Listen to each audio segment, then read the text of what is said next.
የዛሬው ፊልማችን የሚጀምረው ሮቢና ዳንኤል በተባሉ ጥንዶች ነው።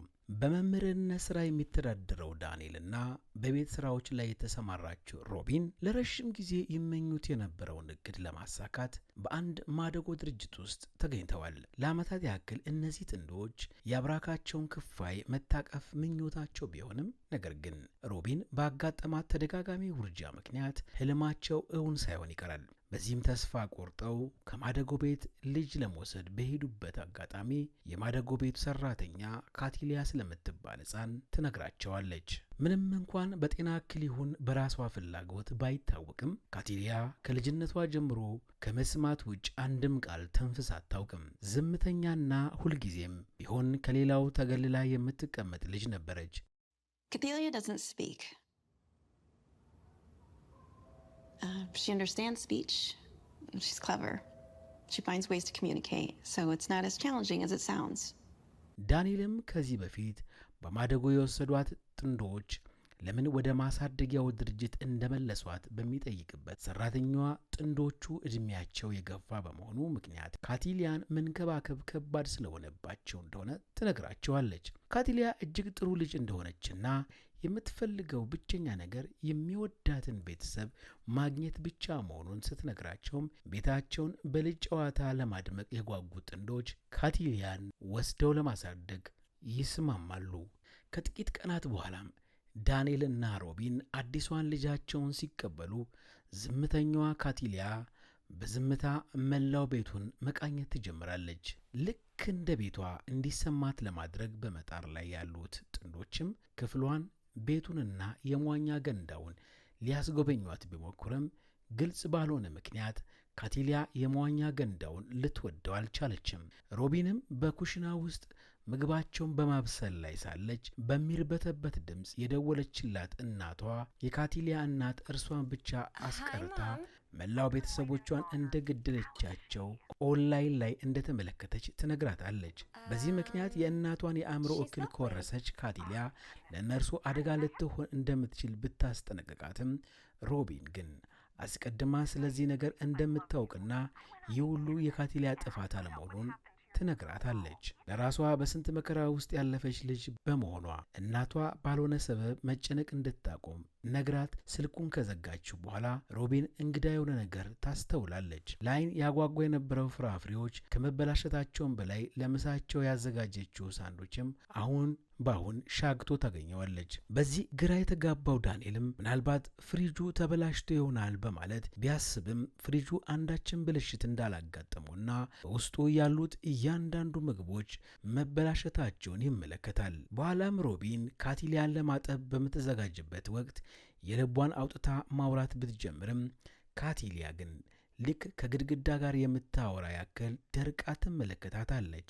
እያጠበቻት ሳለም ጄሲካ የሚለውን ስም ከመውደዷ የተነሳ ልጇን በዚህ ስም እንደምትሰይማት ታስብ የነበረው ቢሆንም አሁን ግን ያ ተስፋ እንደተሟጠጠ እያዘነች ትነግራታለች። ቀናቸውን በዚህ መንገድ ካጠናቀቁ በኋላም ቀኑን ሙሉ አንድም ፈገግታ በፊቷ ላይ ባለማየቷ ምክንያት ሮቢን መልካም እናት ልትሆን እንዳልቻለች ብታስብም ዳንኤል ግን ለካቲሊያ የተወሰነ ጊዜ መስጠት እንዳለባቸው ይነግራታል። በዚያን ምሽትም ሁለቱም እንቅልፍ እንደወሰዳቸው ስታረጋግጥ ካቲሊያ ፈጥና የኩሽናውን ቢላ በማምጣት የመኝታ ቤት በራቸው ላይ ትቀመጣለች። በዚህም ጊዜ ላይ ከውጭ ባለው የመዋኛ ገንዳ ውስጥ አንዳች እንግዳ የሆነ ነገር መፍለቅለቅ ይጀምራል። በቀጣዩ ቀን ጠዋት ላይ ዳንኤል በመዋኛ ገንዳው ላይ አንዳች ለአፍንጫ የሚከረፋ ሮዝ ዝልግልግ ነገር መኖሩን ይመለከታል። የነገሩን ምንነት ለማወቅ የተወሰነውን በዕቃ ላይ በመቀነስ ለሮቢን ሊያሳያት ቢሞክርም ነገር ግን ለሥራ በመጣደፏ ምክንያት ያን ያክል ትኩረት ሳትሰጠው ትቀራለች። ከመውጣቷ በፊት ከኩሽና ውስጥ የቢላውን አለመኖር በማስተዋሏ ምናልባት እርሱ ወስዶት እንደሆነ ብትጠይቀውም ዳንኤል ግን እርሱ እንዳልወሰደው በመንገር ከወጣች በኋላ ያገኘውን እንግዳ ነገር በትኩረት መመልከት ይጀምራል። በዚህም መሃል ካቲሊያ ወደ ቢሮ መምጣቷን ሲመለከት ዳንኤል በሩ ላይ መመርመሩን በመተው በቀልዱ ሊያዝናናት ቢሞክርም ቀልዱም ሆነ ቁም ነገር የማይዋጥላት ካቲሊያ ከፊቷ የቀረበላትን ካፕ በመግፋት ጥላው ትሄዳለች። በኋላም ካቲሊያ እናትና አባቷ የሰጧት መጫወቻዎች በሙሉ ይዛ ወደ ውሃው ከሄደች በኋላ አንድ ባንድ ወደ ቱቦ ተወረውራቸዋለች። በዚህ መሃል የአእምሮ ህመም ተጠቂ የሆነችው ጎረቤታቸው ፊዮና አብራት መጫወት ትችል እንደሆነ ትጠይቃታለች። ካቲሊያም ፍቃዷን ስትሰጣት ሁለቱም እንደ ልጅ አሻንጉሊት ከመጫወት ይልቅ አንድ ባንድ በመቆራረጥ አንድ የሚያደርጋቸው ባህሪ ላይ ጓደኝነት ይመሰርታሉ። Can I try? በዚህ መሃል ዳንኤል ካቲሊያን ለመውሰድ በሚመጣበት ሰዓት ፊዮናን በማፈላለግ ላይ ከነበረችበት እናቷ ሊዚ ጋር ይገናኛሉ። በልጇ ብቸኝነት ተጨንቃ የነበረችው ሮቢንም ካቲሊያ አዲስ ጓደኛ በማግኘቷ ሌላም ጊዜ እንዲገናኙ መጠየቅ ብትጀምርም በድንገት ፊቷ መለወጥ የጀመረው ፊዮና አይኗን እያየች አንቺ መጠቀሚያ ነሽ በማለት ትነግራታለች። ነገር ግን ማንም የተናገረውን ነገር ከቁም ነገር ሊወስድ አልቻለም። በኋላም ሮቢን የተቆራረጡትን አሻንጉሊቶች ስትመለከት ፊዮና እንዳደረገችው በማሰብ ምናልባትም ጓደኛ መሆን እንደሌለባቸውና ልጃቸውን ከእርሷ ሊጠብቋት እንደሚገባ ትነግረዋለች። በዚያም ጠዋት ጠፍቶባት የነበረው ቢላ በቦታው ላይ መመለሱን ስትመለከት ዳንኤል የካቲሊያን ክፍል በሚያጸዳበት ወቅት እንዳገኘው ይነግራታል።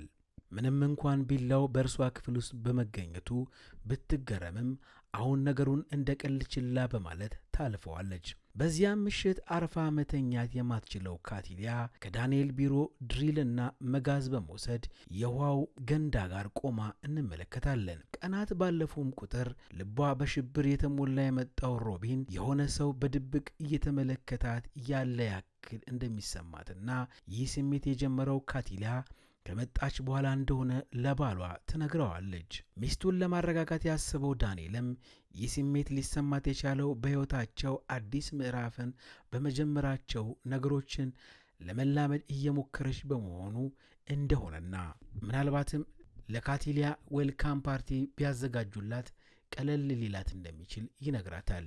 ይህ ፓርቲ ሁሉንም ሊያረጋጋና የአካባቢ ሰዎች ካቲሊያን እንዲያውቋት ሊያደርግ ይችል ይሆናል።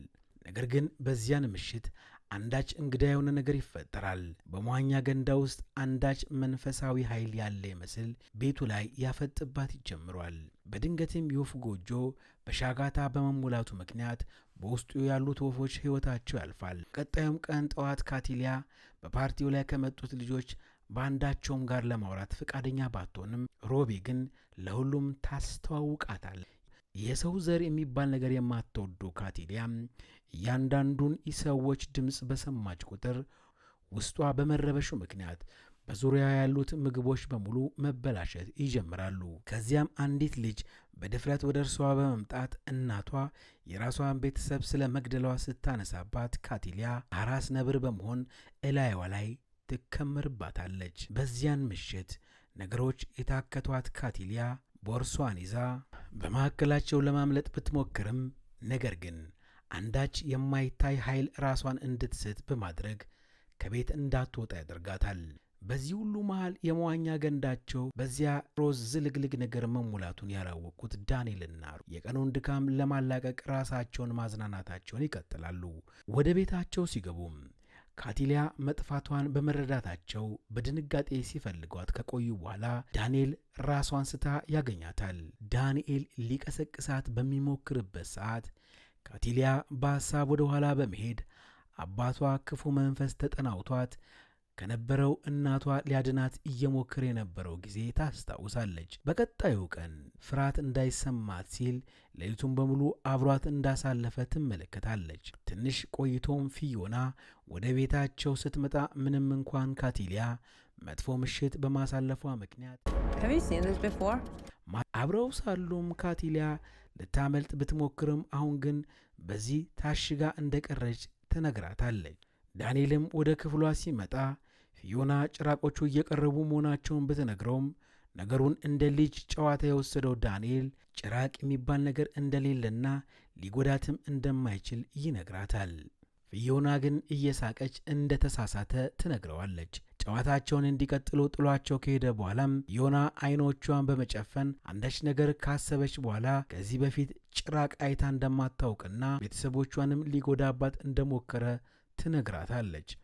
በዚህም በድንገት አይኗ ያልተለመደ ብርሃን ካንጸባረቀ በኋላ ሲመልሳት ካቲሊያ ከምንጊዜውም በላይ በፍርሃት መራት ትጀምራለች።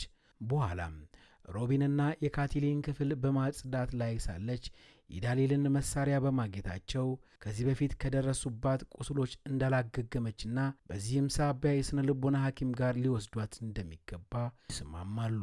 ሐኪሙም ስዕል እንድትስልለት ሲጠይቃት ካቲሊያ ሮቢንና ካቲልን ብታስላቸውም ነገር ግን በድንገት የዳንኤል ስዕል ላይ ቀይ ቀለም በመድፋትና የሮቢንን ስዕል 2 ጊዜ በመውጋት ቀልባቸውን ትገፋቸዋለች። ወዲያውም የሆድ ህመም ስሜት የተሰማት ሮቢን ወደ መጸዳጃ ቤት በመሄድ ካስመለሳት በኋላ በመስታወቱ ውስጥ እንግዳ የሆነ ፈገግታ ታሳያታለች። በኋላም በመዝናኛ ፓርቲ ውስጥ ሳሉ ሮቢን እርጉዝ መሆኗንና ከዚህ በኋላም ካቲሊያን ማሳደግ እንደማትፈልግ ለባሏ ትነግረዋለች። የካቲሊያ እናት የዚያን ያክል የአእምሮ እክል ከነበረባት ካቲሊያም ተመሳሳይ ችግር እንደማይኖርባት ምንም ማረጋገጫ እንደሌላቸው ብትነግረውም ግዴለሹ ዳንኤል ግን በማይሆን ነገር አእምሮዋን ማጨናነቅ እንደሌለባት ይነግራታል። ለካቲሊያ በቅርቡ ወንድም ወይም እህት ሊኖራት እንደሚችል ቢነግሯትም ዜናው በፍጹም ሊያስደስታት አልቻለም።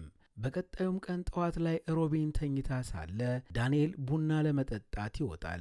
ካቲሊያም ይህንን አጋጣሚ በመጠቀም ወደ መኝታ ቤታቸው ከገባች በኋላ ጆሮዋን ከሮቢን ሆድ ላይ በማድረግ ማዳመጥ ትጀምራለች። ከደቂቃዎች በኋላም ዳንኤል ሀገር አማን ብሎ ወደ ቤቱ ሲገባ የሮቢንን ጩኸት በመስማቱ በፍጥነት ወደ ላይ ሲወጣ ካቲሊያ ሮቢንን ከአልጋው ጋር በማሰር ሆዷ ላይ ተቀምጣባት ያገኛታል። በተመለከተው ነገር ቀልቡ የተገፈፈው ዳንኤል በፍጥነት ካቲሊያን ወደ ክፍሉ ወስዶ ከቆለፈባት በኋላ ሮቢንን በሚፈታበት ወቅት ልጃቸው አደጋ ልትሆን እንደምትችል አስቀድማ ነግረው እንደነበር ትነግረዋለች። ምንም እንኳን ዳንኤል በንዴት የሚይዘው የሚጨብጠው ቢያጣም እንደምንም ራሱን በማረጋጋት ካቲሊያን ሊረዷት እንደሚፈልጉና ልታምናቸው እንደሚገባ ይነግራታል። ከዚያም አንድ አድራሻ የሰፈረበት ወረቀት ስትሰጠው ዳንኤል ወደዚያ እንዲወስዳት እንደፈለገ በመረዳቱ ወደ ሰጠችው አድራሻ ይዟት ይሄዳል። በዚህም መሃል በቤት ውስጥ የቀረችው ሮቢን በድንገት ከእግሮቿ መሃል ደም ሲንጠባጠብ አሁንም በድጋሚ ልጇ እንደወረደባት ታስባለች። የሚፈሳትንም ደም በዕቃ ውስጥ በማድረግ ሳታገኘው ስላጣችው ሳትስመው ስለተለየችው ልጅ በማሰብ ከልቧ ማልቀስ ስትጀምር አንዳች ለማመን የሚያዳግት ነገር ይፈጠራል። ሞቷል ብላ ያሰበችው ልጇ አሁንም በሕይወት እንዳለ ራሷን በማሳመን ወደ መደሰት ትጀምራለች። በዚህም መሃል ዳንኤል ካቲሊያ ወደ ሰጠችው አድራሻ እንደደረሰ ኤቭሊን ከምትባል ሴት ጋር ይገናኛሉ። ዳንኤልም ከኤቭሊን የካቲሊያን ስም ሊያነሳላት በደስታ አይኗ እየበራ በአንድ ወቅት በማደጎ ወስደዋት እንደነበርና ምንም እንኳን ዝምተኛ ልጅ ብትሆንም ለማሳደግ እጅግ ከባድ እንደሆነባቸው ትነግረዋለች። ምንም እንኳን ኤቭሊን ስታወራ ከፊቷ ላይ ፈገግታ ባይጠፋም ግን ድምጿን ያዘለው ከፍተኛ የንዴት ስሜት ነበር። ዳንኤል በፋሻ ከታሰረው እግሮቿ ውስጥ የሚርመሰመሱትን ትሎች እየተመለከተ ሳለ በድንገት ካቲሊያ አብራው መጣ እንደሆነ ጠይቀዋለች። በተመለከተው ነገር ስሜቱ የተረበሸው ዳንኤልም አብራው እንዳልሆነች በመናገር ቢዋሻትም ነገር ግን ከየት መጣች ሳትባል ካቲሊያ ከተፍ ትላለች። ነገሮች የተበላሹት እዚህ ጋር ነበር። ከቅርብ ደቂቃዎች በፊት በሰላም ስታወራ የነበረችው ኤቭሊን እንደ ጭራቅ ተነስታ ዳንኤልን ለማጥቃት ብትሞክርም በቁስል ተጎድቶ የነበረው እግሯ እንደምንም ይመልሳታል። ዳንኤልም ቅዠት ከሚመስል ክስተት ካቲሊንን በመያዝ ለማምለጥ በሚሞክርበት ወቅት የኤቭሊን ባል ሚስቱን ካረጋጋ በኋላ ዳንኤል በፍጹም ልጅቷን ማምጣት እንዳልነበረበትና ለሁሉም ሰው እጅግ አደገኛ የሆነች ጭራቅ እንደሆነች ይነግረዋል። ምንም እንኳን ዳንኤል የኤቭሊንን አለመረጋጋት በማንሳት ነገሩን ሊያድበሰብሰው ቢሞክርም በውስጡ እንደ እሳት የሚንቦገቦገውን የጥርጣሬ ማዕበል የሚያረጋጋበት መንገድ ግን ሊያገኝ አልቻለም። ነገር ግን በወጉ ሊያስብበት እንኳን የሚችልበት ጊዜ ከማግኘቱ በፊት ኤቭሊን መኪናቸውን ማጥቃት በመጀመሯ እንደምንም መኪናውን በማስነሳት መንገዱን ከገባበት የቅዠት ዓለም ለመውጣት ይጥራል። ወደ ቤታቸው እንደደረሱም ሮቢን ባልተለመደ ሁኔታ ተረጋግታና ሆዷም አስቀድሞ ከነበረው በእጅጉ ተልቆ ያገኛታል።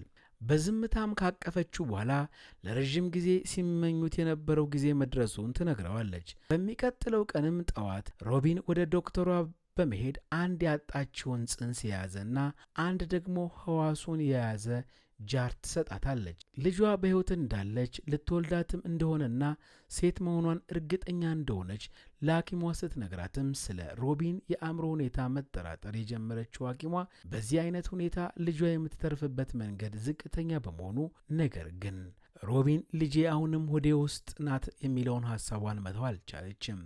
ወደ ቤቷም እንደተመለሰች ሮቢን እንዳሰበው ዘላ የካቲሊያን ክፍል ውስጥ በመግባት በአንድ ወቅት የቤተሰባቸው አካል ሊያደርጓት ቢፈልጉም አሁን ግን የራሳቸው ልጅ ስላላቸው በፍጹም እንደማይፈልጓት ትነግራታለች። ውስጧ በፍርሃት የተሞላው ካቲሊያም ራሷን ለማረጋጋት ወደ ፊዮና ስትሄድ ክፍሏ ውስጥ ሌሎች ጓደኞቿ በመኖራቸው ከእነርሱ ጋር እንድትሆን ትጠራታለች። ነገር ግን ጓደኞቿ የተባሉት ጉንዳኖችና የተለያዩ ስዕሎች ነበሩ። ፊዮናም ሁልጊዜም እነዚህን ጓደኞቿን እንደምታወራቸውና ካቲሊያም በትኩረት ካዳመጠቻቸው እርሷም ልታናግራቸው እንደምትችል ትነግራታለች። ነገር ግን በድንገት አይኗ ማብራት የጀመረው ፊዮና በያዘችው መዶሻ ካቲሊያን በመምታት ራሷን እንድስት ታደርጋታለች። ዳንኤልም ይዟት ወደ ሆስፒታል በመሄድበት ወቅት ምንም እንኳን ያን ያክል የከፋ ጉዳት ባይደርስባቸውም በብሬን ስካን ወቅት እንግዳ የሆነ ነገር በማስተዋላቸው ሙሉ ሪፖርቱን ሲያገኙ እንደሚደውሉለት ይነግሩታል። ወደ ቤታቸው ሲመለሱም ዳንኤል ካቲሊያ ላይ ምንም አይነት የከፋ ጉዳት እንዳልደረሰባት ቢነግራትም ሮቢ ግን ግድ እንደማይሰጣት ትነግረዋለች። ዳንኤልም የሮቢን ሆድ እንግዳ በሆነ መንገድ በፍጥነት እያደገ መሆኑን በማስተዋሉ ሐኪም ማየት እንደሚኖርበት ቢነግራትም ነገር ግን በንዴት እንደሚያስፈልጋት ትነግረዋለች። በኋላም በመዋኛ ገንዳው ላይ ያለውን ሮዝ ነገር በማጽዳት ላይ ሳለ ዮና ቤታቸውን በትኩረት ስትመለከት ይታያል።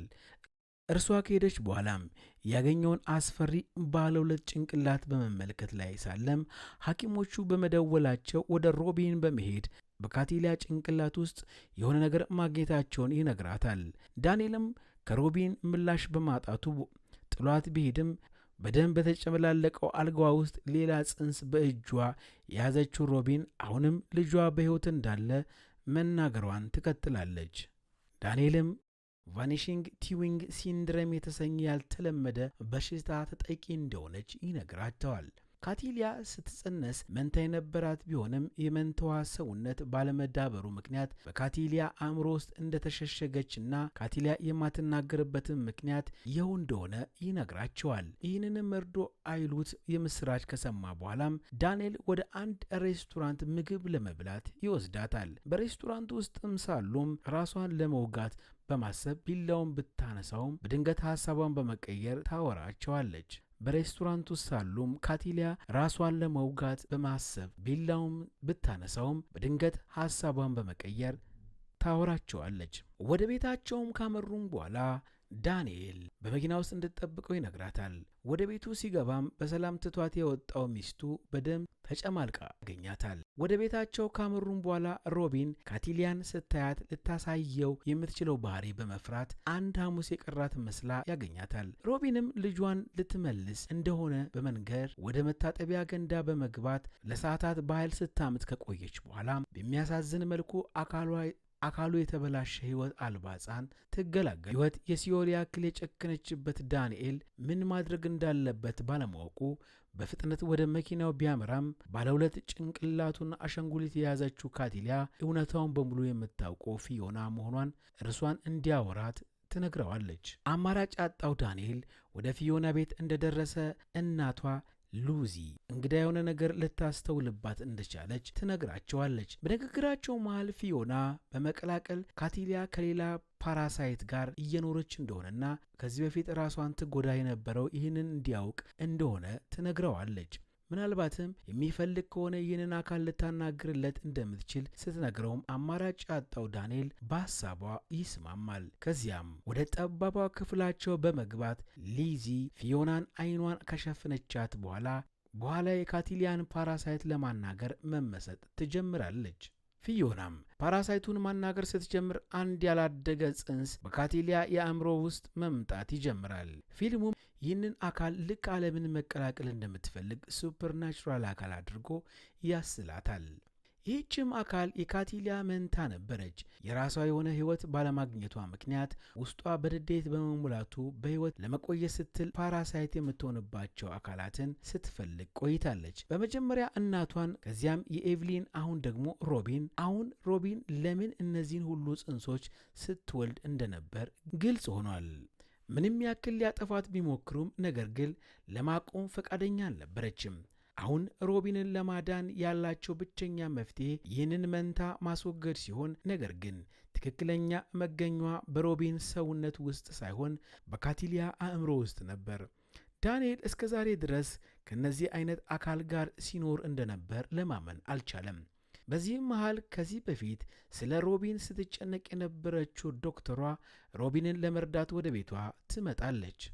ሮቢንም እንደምንም መጥታ በሩን ብትከፍትላትም ወዲያውኑ በአጠገቧ ትሰወራለች። ሐኪሟን በቤት ውስጥ አንዳች ልክ ያልሆነ ነገር መኖሩን በመረዳቷ ወዲያው ከቦርሷ ውስጥ የሚያረጋጋ መድኃኒት መቀመም ትጀምራለች። በዚህም መሃል ወደ ቤት የገቡት ዳንኤልና ካቲሊያ ሐኪሟ አሁኑኑ መሄድ እንዳለባት ቢነግሯትም ነገር ግን ምንም አይነት እርምጃ ከመወሰዳቸው በፊት ሮቢን በእጇ መቀስ እንደያዘች ዳንኤል ላይ ትከመርበታለች።